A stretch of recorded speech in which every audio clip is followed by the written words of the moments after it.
저희 주일 오후 예배를 굉장히 오랜만에 말씀을 전하게 된 것 같습니다. 그래서 혹여나 또 지난 시간 말씀들 다 잊어버리셨을까봐 우리가 2장 6절부터 11절까지 말씀을 통해서 그리스도의 자기 비하, 자기 희생, 그 모범을 그린 바울의 그리스도 찬가에 대해서 함께 배웠습니다.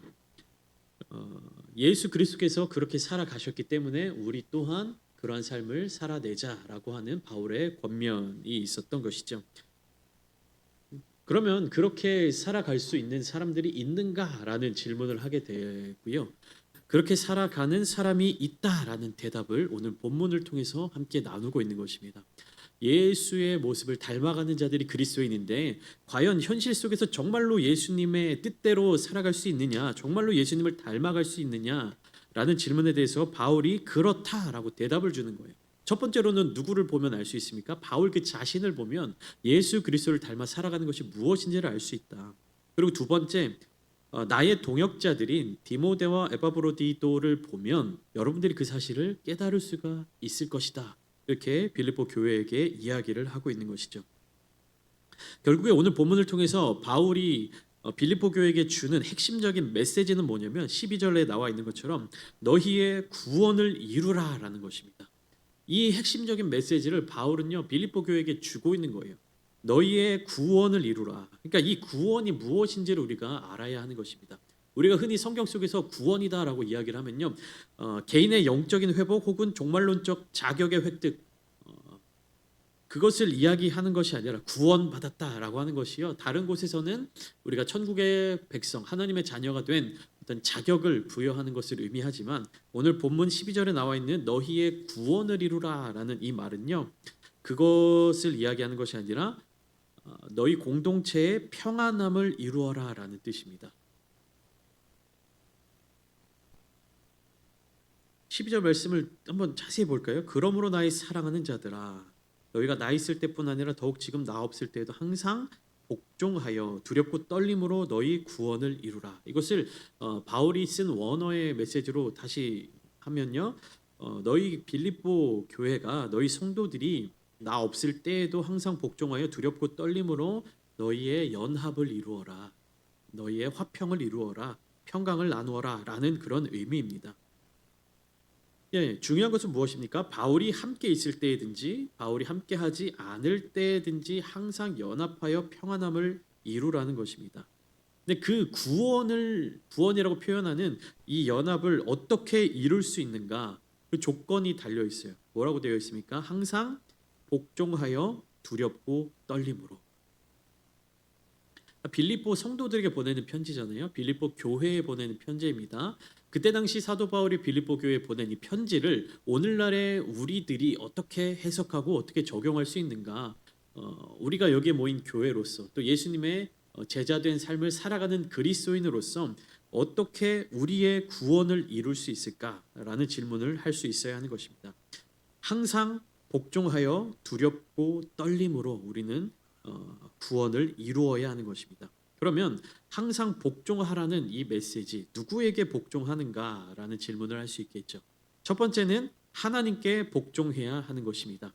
빌립보서 2장의 동일한 장이죠. 8절 말씀 이렇게 기록되어 있었습니다. 사람의 모양으로 나타나사 자기를 낮추시고 죽기까지 복종하셨으니 곧 십자가에 죽으심이라. 누구죠? 예수님께서.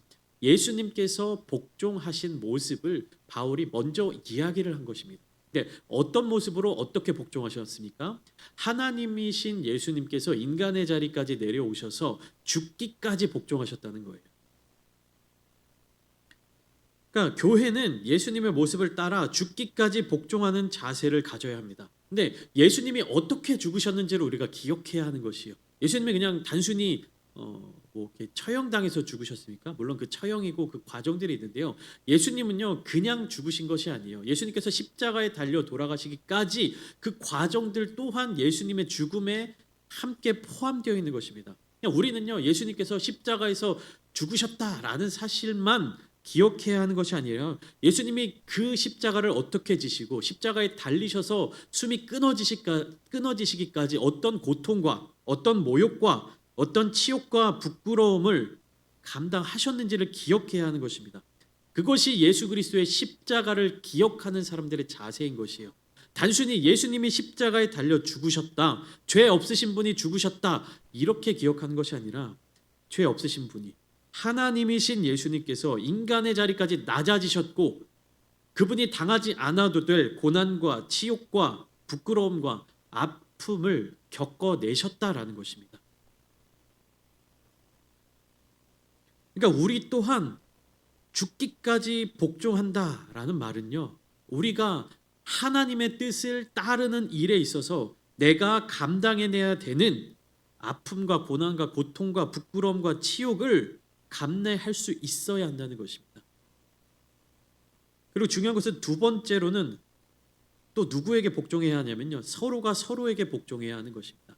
하나님의 이름으로 모인 공동체는요, 서로가 서로에게 복종해야 한다는 것입니다. 여기서 말하는 복종은요, 절대적인 어떤 순종이라든지 어떤 절대적인 권위에 대한 굴복하는 그런 행위가 아니라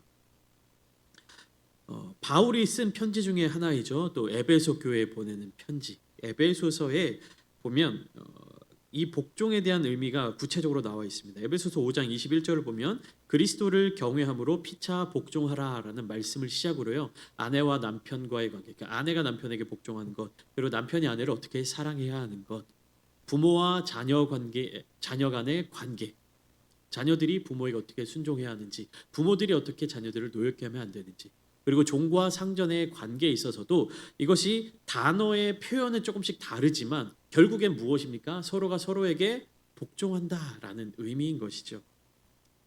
이 복종한다라는 말을요, 우리가 이해하기 쉽게 조금 더 쉬운 단어로 대체해서 풀어보면 서로가 서로에게 섬김을 가져야 한다는 것입니다. 섬겨주는 관계가 되어야 한다는 것입니다.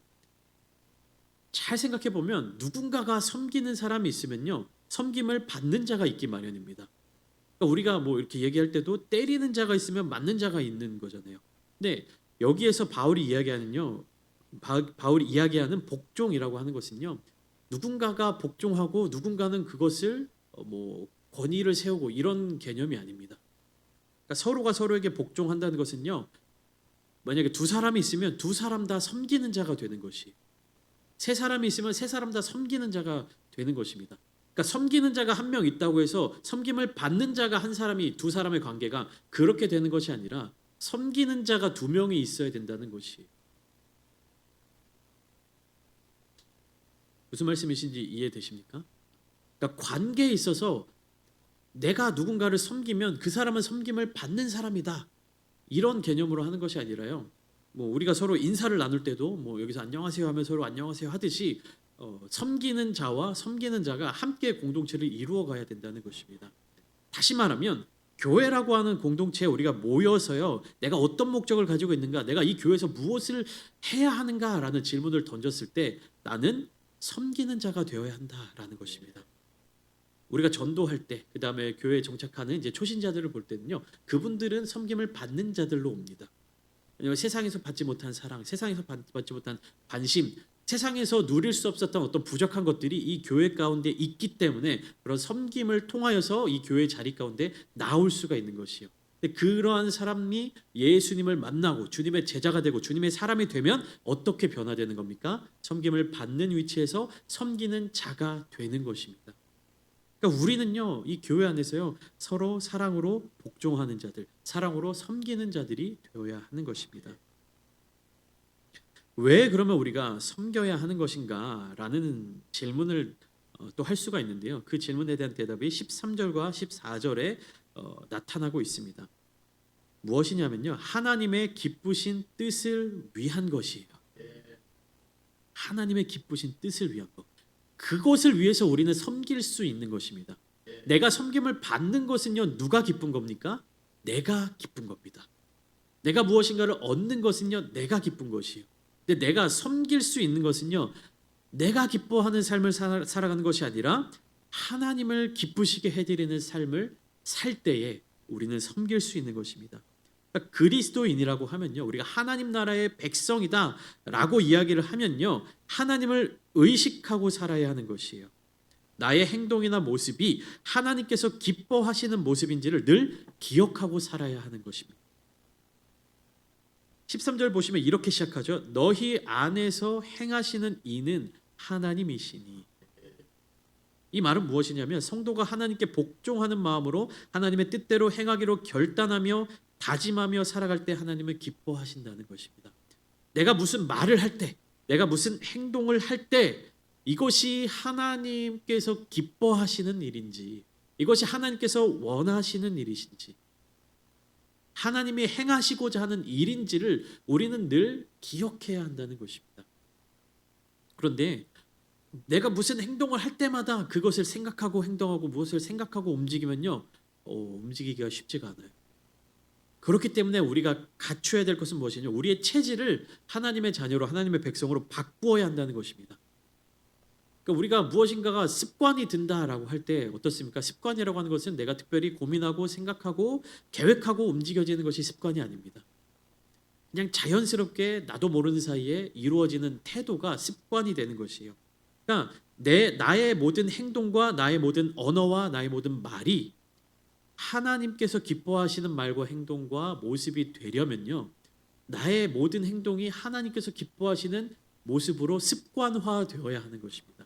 우리가 기도하는 이유 중에 하나가 바로 여기에 있는 것이요. 우리의 기도는요, 나의 뜻을 구하기 위한 어떤 목적을 가지고 기도할 수도 있지만 나의 모습이 하나님의 자녀로서, 하나님의 백성으로서 살아가는 데 있어서 부족함이 없게 해달라는 그러한 간구가 우리의 기도가 되어야 되는 것입니다. 하나님, 내가 주님을 닮아 살아가겠습니다. 내가 예수님을 닮아 살아가겠습니다. 내가 하나님의 마음을 품고 살아가겠습니다. 그렇게 살아갈 수 있도록 나를 붙잡아 주십시오라고 하는 기도의 고백이 날마다 우리의 삶의 자리 가운데 가득 넘쳐야 한다는 것입니다. 나의 힘으로, 나의 노력만으로는 우리가 하나님을 기쁘시게 해드리는 삶을 살아가기가 쉽지가 않아요. 처음에 한두 번은, 처음에 얼마 동안은 나의 의지를 가지고 하나님의 뜻대로 살아갈 수가 있습니다. 그런데 하루가 지나고 이틀이 지나고 나에게 있어서 어떤 상황의 변화가 오면요, 그 결단이 쉽게 무너져 버립니다. 나의 감정이 막 올라오게 돼요.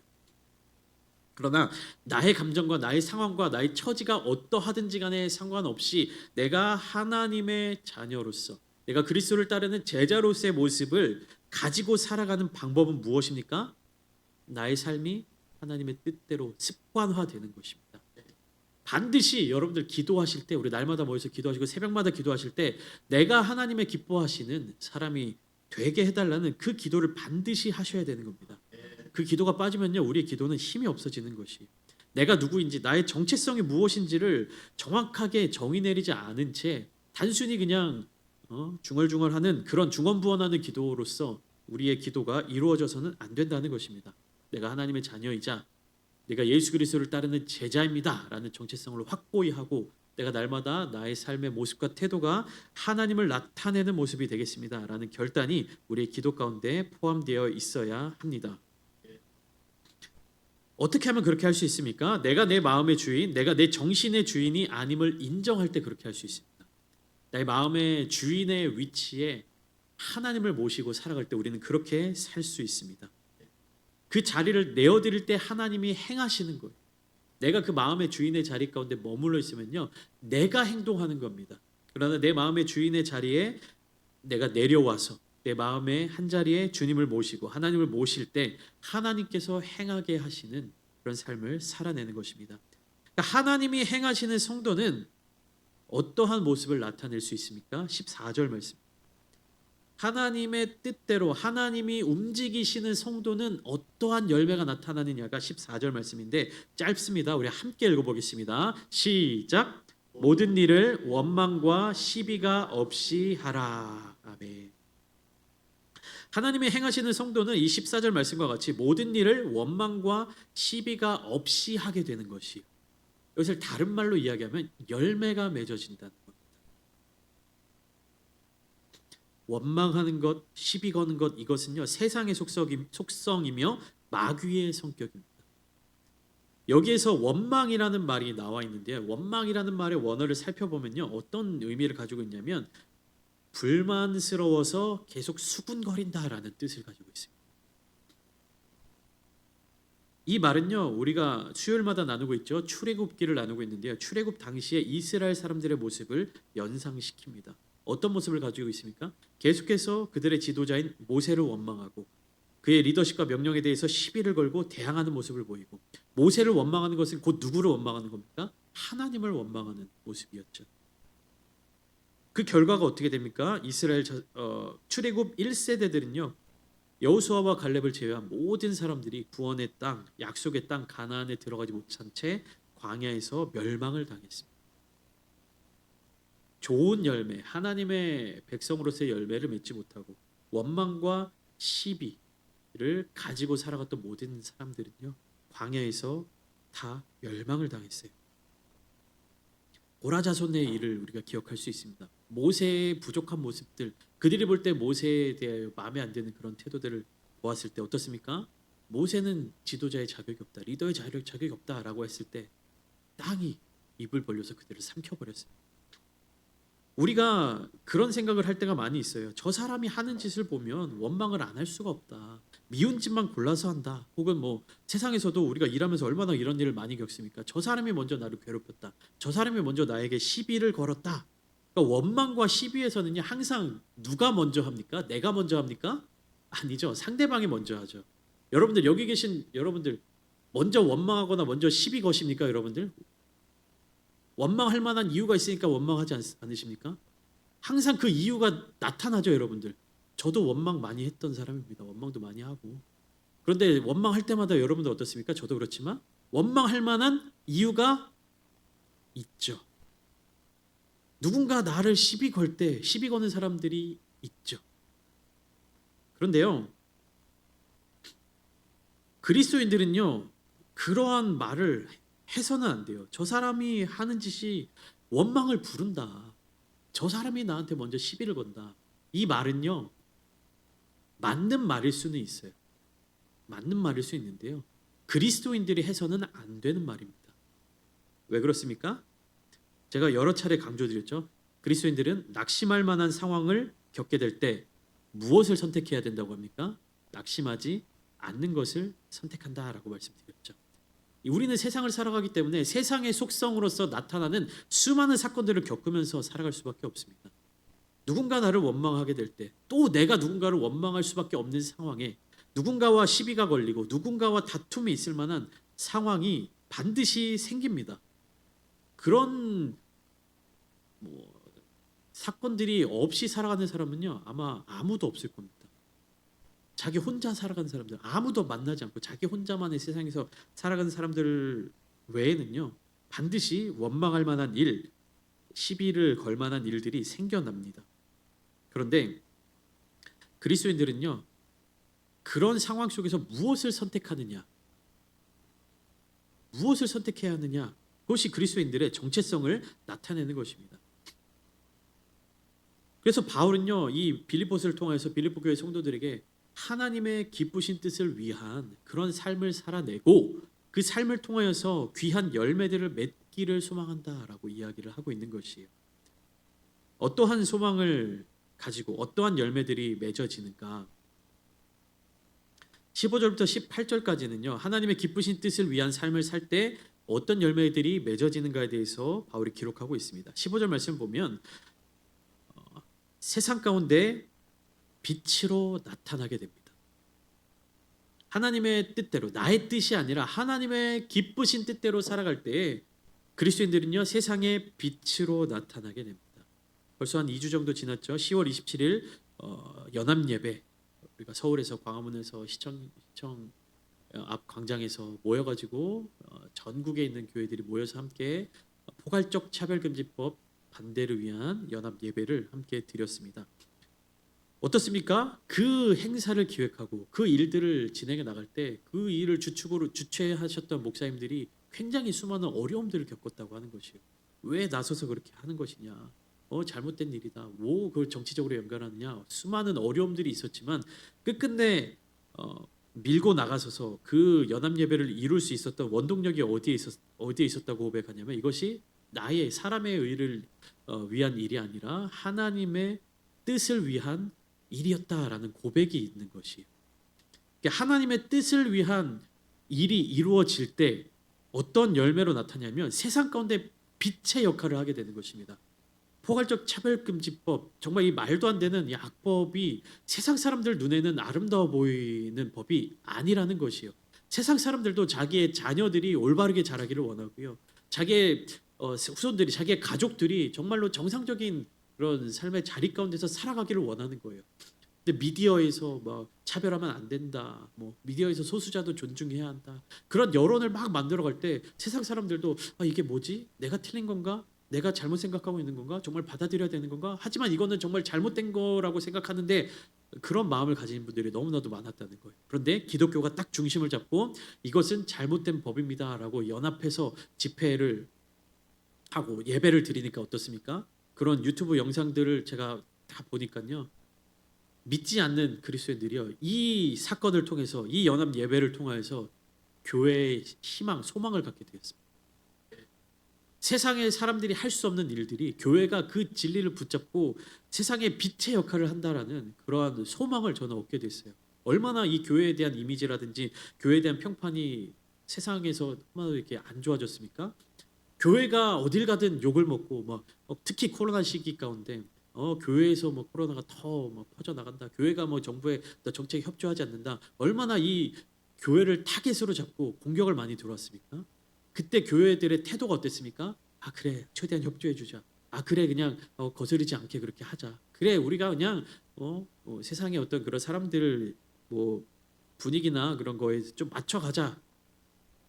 그렇게 협조적으로 나갔을 때 어땠습니까? 세상에서 교회에 대한 칭찬이 있었습니까? 아무것도 없었죠. 여전히 교회를 향해서 욕할 사람들이 욕. 그래서 어떻습니까? 교회가 중심을 딱 잡고 사람의 생각과 사람의 뜻과 사람의 어떤 눈치를 보지 않고 하나님께서 기뻐하시는 그 일을 행하여 나갈 때 어떤 일이 일어납니까? 역사가 일어나는 것입니다. 그리고 두 번째로 16절 말씀을 보시면 생명의 말씀을 밝혀 주님께서 다시 오시는 날에 자랑할 것이 있게 된다는 것입니다. 나의 삶을 돌이켜보면서 호랑이는 죽어서 가족을 남기고 사람을 죽어서 이름을 남긴다라는 이야기가 있듯이 우리가 주님을 만나는 그 날에 무엇을 자랑할 수 있겠습니까? 우리가 하나님의 나라에 들어가는 그 날에 무엇을 자랑할 수 있겠습니까? 내가 죽어서 천국에 갔는데 하나님 앞에 서요. 근데 제가 무엇을 자랑하겠습니까? 하나님, 제가 세상에서 자격증 이만큼 많이 땄어요. 하나님, 제가 세상에서 이만큼 성공했어요. 이런 거 자랑하겠습니까? 주님 만나러 가는 그 자리 가운데 여러분들은 주님 앞에 무엇을 자랑하시겠습니까? 나의 다름질이 헛되지 아니하고 수고도 헛되지 아니하므로 그리스도의 날에 내가 자랑할 것이 있게 하려 함이라. 바울의 고백에 나타나고 있죠. 무엇을 자랑하시겠습니까, 여러분? 주님께서 인정해 주시는 삶을 바라보며 달려간 사람이 바울인 것이에요. 바울이 듣고자 하는 말은 딱 한 가지였습니다. 착하고 충성된 종아. 내가 적은 일에 충성하였습니다. 큰 일에 나와 함께 할 것이다. 여러분, 주님께 나아가서 주님을 만나는 그 자리 가운데 나아가서 주님께 자랑할 만한 삶을 사십시오. 이 땅에서 사람들의 기준에, 사람들의 판단에, 나의 생각에 옳은 대로, 나의 감정대로 옳은 대로 그런 삶을 사는 것이 아니라 주님의 앞에 나아갔을 때 주님께 자랑스럽게 이야기할 만한 그러한 삶을 사십시오. 세상에서 자랑하는 것들은 너무나도 많이 있습니다. 제가 뭐 유튜브에서 봤는데요, 뭐 외국인이, 미국인이었던 것 같은데, 막 외국인이 우리나라에서 뭐 이상한 짓들을 하고 돌아다니는 거예요. 막 소녀상에 들어가서 막 이렇게 뭐 낙서하고 뭐 다른 사람들한테 막 시비 걸고 막 이렇게 외국인이 막 그런 컨텐츠를, 자극적인 컨텐츠를 막 찍고 가나 봐요. 근데 거기에서 막 사람들이 그 외국인들, 우리나라에서 이렇게 행패 부리는 외국인을 잡아가지고 뭐 어떻게 하겠다라는 막 그런 영상들도 막 올라오고 그렇게 하더라고요. 하나님 앞에 가서, 하나님, 제가 나한테 막 툭툭 건드리고 나를 시비 걸길래 내가 쟤를 완전히 다시는 까불지 못하게 아주 그냥 혼쭐을 내줬습니다. 몽둥이로 그냥 찜질을 해줬습니다. 다시는 못 덤비게 그냥 콩구녕을 내줬습니다. 하나님께 이거 자랑하시겠습니까, 여러분? 하나님께 뭘 자랑하시겠습니까? 저 사람이 나를 괴롭힐 때 주님께서 당하신 십자가의 고난을 기억하면서 인내하며 그 사람을 위해 기도했습니다. 이게 주님 앞에서 자랑거리가 되지 않을까요? 주님께서 그래서 십자가를 지신 거 아닙니까? 십자가에서 당장 내려와서 바리새인과 서기관들 다 이렇게 엎드려 뻗쳐시키고 얼차례 한 번씩 주실 수 있는 예수님께서 그 고난과 그 치욕을 다 감내하신 이유가 무엇입니까? 주님의 그 십자가를 기억하면서 우리도 주님께 나아갔을 때, 우리의 삶이 다하여서 하나님께로 나아갔을 때 무엇을 자랑하겠느냐. 여러분 반드시 그것을 기억하시기 바랍니다. 그리고 17절과 18절 말씀 보면 바울이 빌립보 교회를 향한 이 개인적인 친밀감과 사랑을 표현하는 그런 메시지가 담겨져 있어요. 나도 기뻐하고 너희도 기뻐하고 우리 함께 기뻐하는 모습. 그러니까 기쁨의 열매가 곳곳에 맺어지는 것을 굉장히 소망하고 있습니다. 너희 믿음의 재물과 섬김 위에 내가 나를 전제로 드릴지라도 라는 말이 있습니다. 17절에. 그러니까 전제로 드린다라는 말은요. 바울 서신 속에 부어진다, 전제로 드린다라는 말은요. 무엇이냐면요. 바울 자신의 죽음을 의미합니다. 그러니까 전제라고 하는 것은요. 제사의 과정 중에 한 방법, 제사의 종류 중에 하나인데요. 제사를 드릴 때 불에 태워 드리잖아요. 제단에 올려놓고. 그래서 그 제사의 과정 가운데 마지막 순간에 그 올려진 제물 위에 포도주를 이렇게 부어 드리는 제사가 전제입니다.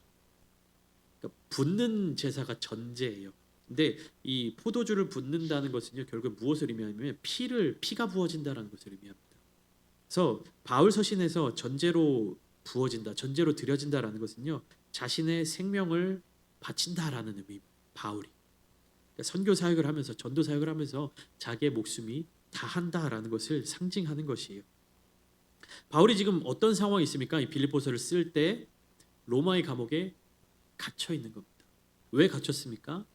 예수 그리스도의 복음을 증거하다가 잡혀 들어온 거예요. 로마의 황제에게 대항하는 세력이라고.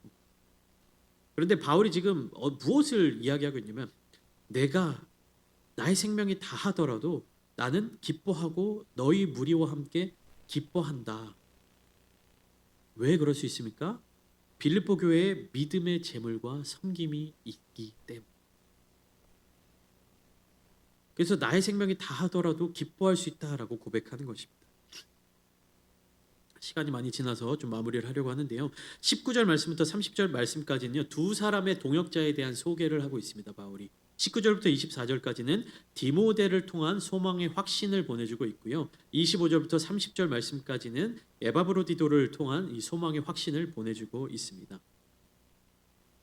그래서 디모데를 빌립보 교회에 보내서 그리고 에바브로디도를 또 빌립보 교회에 돌려보냄으로 말미암아 바울은요 자기가 잘 회복되고 있다, 자기의 구원을 나누어 주고 싶다라는 거예요. 그러니까 좋은 소식을 이 귀한 동역자들을 통해서 빌립보 교회에 보내주고 싶다라는 이야기입니다. 그러니까 안부를 보내는 것이에요.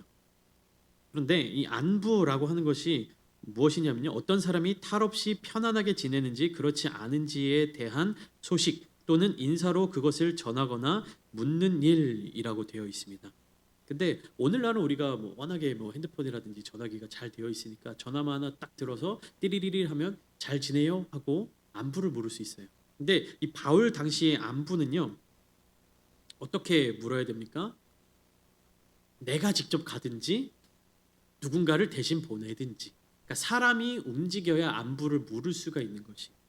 그러니까 이 사람이 안전하게 돌아오는 것 자체가 안부였던 것입니다. 디모데는 어떤 사람이었습니까? 그리스도 예수의 일을 구하는 사람, 연단을 통하여 증명된 사람, 그리고 디모데의 파송은 이후에 바울의 상태에 대하여서 소망을 갖게 하는 일이었어요. 그러니까 디모데가 바울에게서부터 빌립보 교회로 간다라고 하는 사실은요. 바울이 회복되었구나. 바울의 미래가 소망이 있구나라는 것을 간접적으로 알게 되는 것이.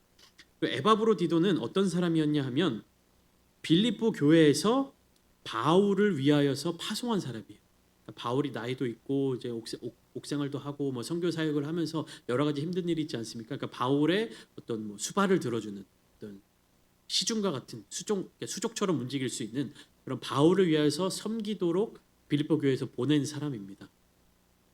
그런데 이 에바브로디도가 몸이 많이 아팠나 봐요. 죽을 정도로 병든 적이 있었나 봐요. 근데 그 소식이 빌립보 교회에 들어가게 된 거예요.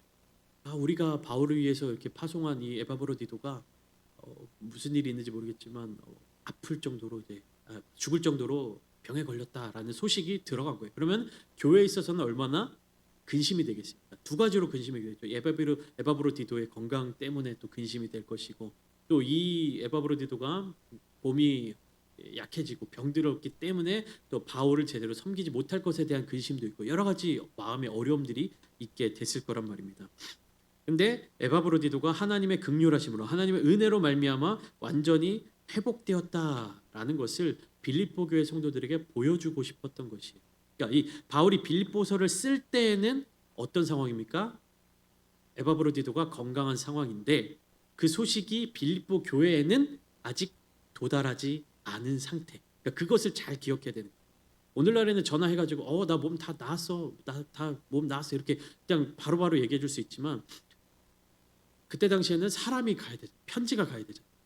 그러니까 빌립보 교회 성도들이 걱정하고 염려할 것을 바울이 그들의 마음을 위하여서 속히 이제 디모데와 또 에바브로디도를 빌립보 교회로 파송하여서 그들에게 있어서 안심을 주고 또 평안을 주고자 하는 그러한 소망이 여기에 담겨져 있는 것을 우리가 알 수 있는 것입니다. 그러므로 28절 그러므로 내가 더욱 급히 그를 보낸 것은 너희로 그를 다시 보고 기뻐하게 하며 내 근심도 덜려 함이니라. 그러니까 이 빌립보서 편지를요 에바브로디도가 이제 운반했다가 이제 가져오고 소식을 전해주고 이런 그런 역할을 했던 것이. 그러니까 디모데와 에바브로디도를 통하여서 바울의 회복 또 바울이 갖게 되는 소망을 함께 나누고자 했던 것입니다. 여러분 우리 교회 우리 성도님들을 보면서 어떤 소망을 갖게 되는가라는 질문을 제가 해봤습니다. 이 말씀을 준비하면서 여러분들을 보면서 무엇을 보게 되는가? 서로가 서로를 보면서 무엇을 보게 되는가? 혹은 세상 사람들이 여러분들을 보면서 무엇을 보게 되는가? 어떤 회복의 은혜를 경험하게 되는가?